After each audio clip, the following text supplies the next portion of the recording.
Sa iyong palagay, ano ba yung tamang edad para gumamit ng cellphone ang mga bagets? Actually, sa akin po kasi, dati naman nung panahon namin po is wala namang ganyang mobile po. Mm-mm.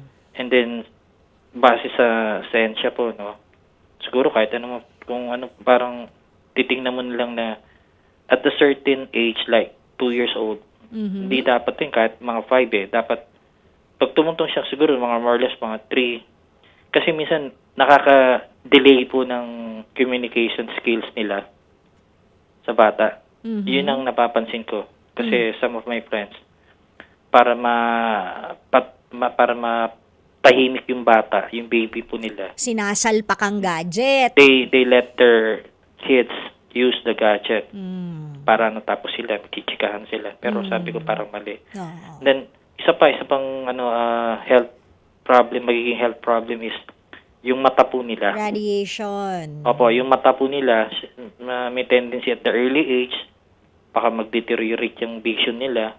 Tama po ba ako? I don't know, para sa akin, yun ang ano ko lang po.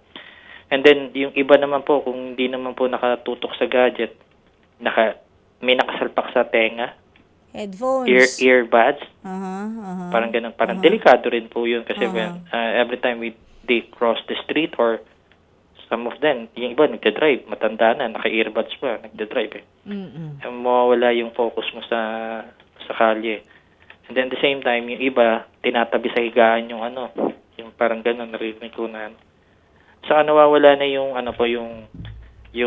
na instead of nakakapag-usap kayo sa dinner, ganun, about what happened sa the whole day activities na ginawa nila, especially in the school. Yung iba, some of the families, yung kanya-kanya silang, parang tahimik sila sa mga sulok. Kanya-kanya, di ba? Nakafocus doon sa mobile nila. Correct. Ganun. Sa akin kasi, pag sabi ko, yung dilalagyan ko kasi ng limit dito sa house, and number 1 sa akin po yun, yung kumbaga, kailangan may rules and regulation ka na they should follow. Kasi kung hindi nila susundin yun, i-off ko yung wifi.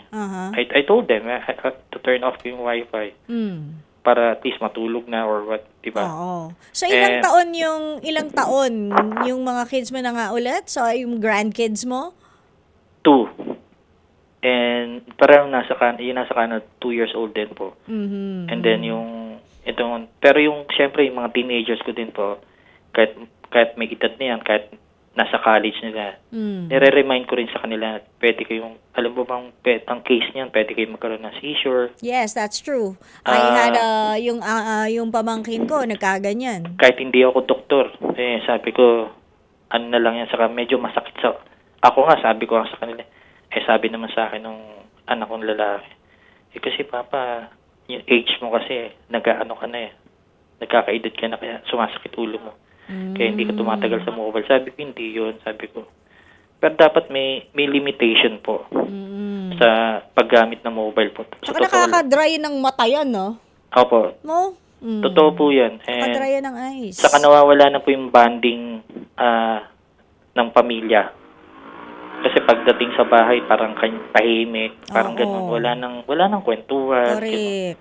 Sa akin, mahalaga po sa akin yung pamilya ko po Parang ganun po. Tama naman yun. All Kaya your dapat, reasons are valid. Sa akin po, ang advice ko lang po for some of the families na po yun sa skills po ng bata. Pwedeng ma-delay po yung speech niya at the early age pag pinagamit yung bata ng mobile. Ganun po. Saka, mahirap po talaga pag sinanay po silang ganyan. Saka lalo na yung mata po nila. Pwedeng masira po. Ayun po. Okay. Mga kapatid! Dito tayo sa totoo.